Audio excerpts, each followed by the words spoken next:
آخرت کے بعد ایک اور عالم ہے جس کو برزخ کہتے ہیں۔ مرنے کے بعد اور قیامت سے پہلے تمام انس و جن کی ارواح حسب مراتب اس میں رہنا ہوتا ہے، اور روح کہیں بھی ہو جسم کے ساتھ اس کا تعلق رہتا ہے۔ قبر پر آنے والے کو پہچانتی ہے، اور یہ کہنا کہ فلاں کی روح فلاں کے اندر چلی گئی یا اس نے دوبارہ جنم لیا، یہ عقیدہ قرآن و حدیث کے خلاف ہے۔ حدیث شریف میں ہے، جب مسلمان مرتا ہے اس کی راہ کھول دی جاتی ہے کہ جہاں چاہے جائے۔ سعید بن مسیب رضی اللہ تعالی عنہ سے مروی ہے، حضرت سلیمان فارسی عبداللہ بن سلام رضی اللہ تعالی عنہ باہم ملے، ایک دوسرے سے کہا کہ اگر مجھ سے پہلے کوئی انتقال کرو تو مجھے خبر دینا کہ وہاں کیا پیش آیا ہے۔ کہا کیا زندہ اور مردے بھی ملتے ہیں؟ یعنی فرمایا ہاں، مسلمان کی روح جنت میں ہوتی ہے، انہیں اختیار ہوتا ہے جہاں چاہے جائیں۔ کیا مرنے کے بعد مردے اپنے گھر والوں کو یاد کرتے ہیں؟ دیکھیں، جب کسی انسان کا انتقال ہو جاتا ہے تو وہ مرنے والے شخص کو یہ معلوم ہوتا ہے کہ ہم اس دنیا سے منتقل ہو کر اس دنیا میں یعنی عالم برزخ میں آ گئے ہیں، اور اس کو یہ ساری چیزیں یاد ہوتی ہیں کہ ہمارا گھر ہے، مکان ہے، رشتہ دار ہیں، عزیز و اقارب ہیں، اور ہماری بہن بھائی ہیں، اور ہماری ایک فیملی ہے۔ اور یہاں تک کہ جب اس مردے کی روح نکل جاتی ہے، جب اس کو دفنایا جا رہا ہوتا ہے، تو پھر اس وقت وہ مردہ اپنی آنکھوں سے ساری چیزیں دیکھ بھی رہا ہوتا ہے، یعنی کہ اس کو جو روح ہوتی ہے وہ ان ساری چیزوں کو دیکھ رہی ہوتی ہے، اور اس کو یہ پتہ ہوتا ہے کہ اب ہمیں کفن پہنایا جا رہا ہے اور اب ہمارے جنازے کو اٹھایا جا رہا ہے۔ لہذا نیک بندہ تو یہاں تک کہتا ہے، جب اس کے جنازے کو لوگ اٹھاتے ہیں تو وہ کہتا ہے کہ اے لوگو، جلدی مجھے لے کر قبرستان کی طرف چلو اور بہت جلد مجھے میرے اصلی ٹھکانے میں یعنی قبر کے اندر پہنچا دو، کیونکہ اس کو موت پر ہی پتہ چل جاتا ہے کہ اس کا آگے ہونے والا کیا ہے، یعنی آگے آنے والے جو مرحلے ہیں وہ اچھے ہیں، اس کے لیے ہیں، آسان ہے یا سخت ہے، مشکل ہے، کو پہلے سے پتہ ہو جاتا ہے، کیونکہ روح نکلنے کے وقت کی جو سختی ہے روح نکلنے کی، اس سے مردے کو محسوس ہو جاتا ہے۔ تو مومن بندہ کہتا ہے مجھے جلدی لے کر چلو اور مجھے قبر کے اندر اتار دو، میرے اصلی ٹھکانے تک پہنچا دو، کیونکہ آقا علیہ السلام نے ارشاد فرمایا دنیا مومن کی قید خانہ ہے، کافر کے لیے جنت ہے، اور جو گناہ گار فاسق فاجر ہے، بے نمازی انسان ہوتا ہے،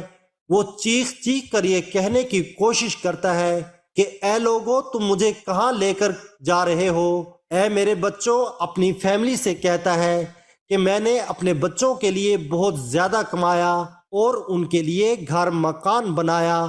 اور اب تم ہمیں ہمارے گھر سے نکال کر اندھیری قبر کوٹری کے اندر کہاں ڈالے جا رہے ہو؟ اسے بہت گھبراہٹ ہو رہی ہوتی ہے، تو وہ اپنی زبان حال سے کہنے کی کوشش کرتا ہے کہ اے لوگو، مجھے مت لے کر جاؤ۔ بہرحال اس کو جب قبر کے اندر رکھ دیا جاتا ہے تو اس کو یہ پتہ ہوتا ہے کہ اب ہم قبر کے اندر ہیں، اور ہماری فیملی ہماری پچھلی دنیا میں جس میں ہم پہلے تھے وہاں ہماری فیملی اور ہمارے رشتہ دار موجود ہیں۔ یہاں تک کہ جب کوئی انسان اپنے کسی مردے کے قبر پر جاتا ہے تو وہ مردہ اس قبر پہ آنے والے کو پہچان بھی لیتا ہے کہ یہ ہمارا فلاں شخص ہے۔ اگر باپ قبر کے اندر ہے تو وہ پہچان لیتا ہے کہ ہماری قبر پہ آیا ہوا ہمارا بیٹا ہے، ہمارا بھائی ہے، ہمارا رشتہ دار ہے۔ لیکن اگر وہ اپنے گناہوں کی وجہ سے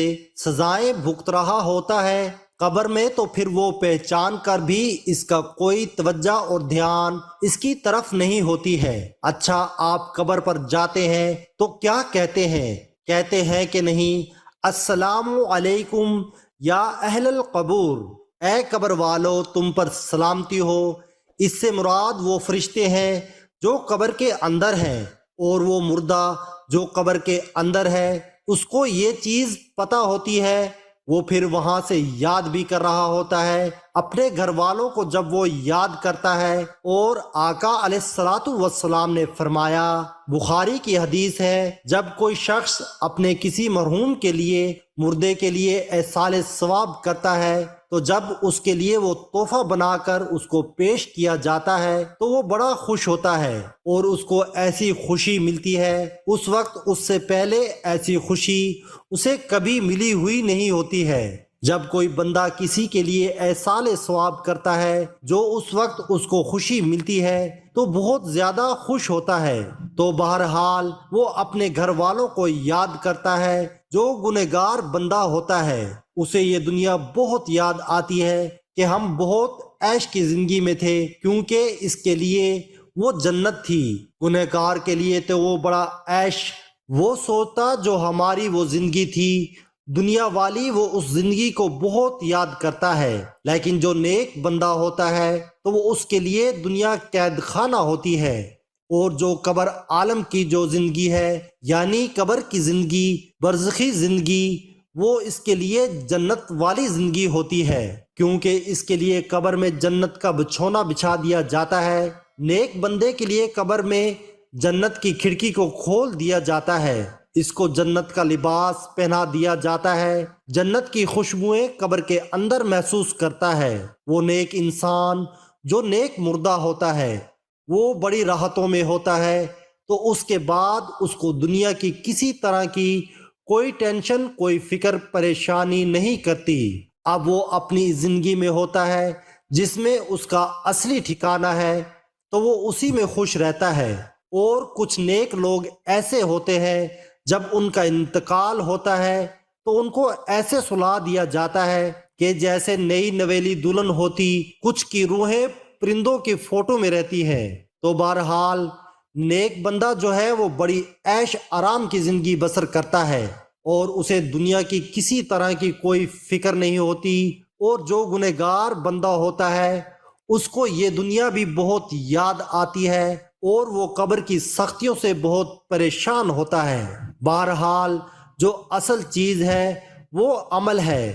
عمل پر یہ ساری چیزیں ہیں۔ اگر انسان کے عمل اچھے ہیں تو موت سے اچھا میسج کوئی نہیں، اور اگر انسان کے عمل خراب ہے تو موت سے برا اس کے لیے پیغام کوئی نہیں ہے۔ قرآن مجید میں اللہ تعالیٰ کا ارشاد ہے، تم اپنے رب سے گڑ گڑا کر اور آہستہ دونوں طریقوں سے دعا کیا کرو، بے شک وہ حد سے بڑھنے والوں کو پسند نہیں کرتا۔ نماز جمعہ رسول اللہ صلی اللہ علیہ وآلہ وسلم کا ارشاد ہے، جو مسلمان میت کی نماز جنازہ 40 نماز ادا کریں جو اللہ کے ساتھ کسی کو شریک نہیں ٹھہراتے، تو اللہ تعالیٰ اس میت کے حق میں ان کی سفارش کو ضرور قبول فرماتا ہے۔ دوسری روایت میں آپ صلی اللہ علیہ وآلہ وسلم کا ارشاد ہے، جس میت کی نماز جنازہ امت مسلمہ کے 100 افراد ادا کر کے اس کی شفاعت کرتے ہیں تو ان کی سفارش اس میت کے حق میں قبول کی جاتی ہے۔ امام ابن قیم رحمۃ اللہ فرماتے ہیں، نماز جنازہ کا مقصد میت کے لیے دعا ہے۔ قبر کے پاس کھڑے ہو کر دعا اور طلب مغفرت کرنا۔ حضرت عبداللہ بن عمر رضی اللہ تعالیٰ عنہ کی روایت ہے کہ رسول اللہ صلی اللہ علیہ وآلہ وسلم جب میت کو قبر میں رکھتے تو فرماتے، بسم اللہ والا سنتا رسول اللہ، اللہ تعالیٰ کے نام سے اور رسول صلی اللہ علیہ وآلہ وسلم کے طریقے پر، نیز حضرت عثمان بن عفان